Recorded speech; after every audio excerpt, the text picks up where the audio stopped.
Воздухот е загаден, факт, но што можеме ние да направиме да се заштитиме?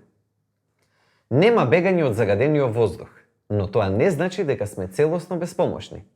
Има работи кои можеме да ги направиме за, прво, да ја намалиме личната изложеност на загадениот воздух и второ, да ги зајакнеме природните одбранбени капацитети на нашето тело. Изложеноста на аерозагадувањето до некаде и можеме да ја контролираме.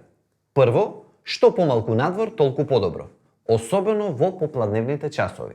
Второ, и кога сме надвор, паметно е да носиме маски, од наједноставните до најсофистицираните маски со филтри. Сите помагаат на свој начин. Трето, ако сме во возило, тогаш воздухот нека циркулира во самото возило.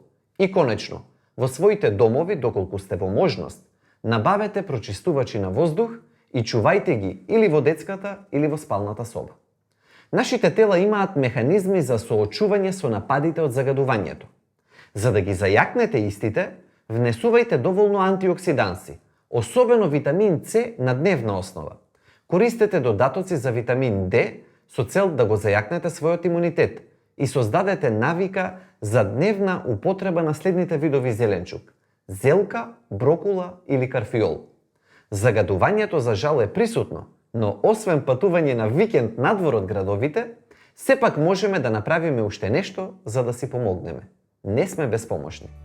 Секако, за вашите конкретни здравствени состојби, секогаш поразговарајте со својот матичен лекар.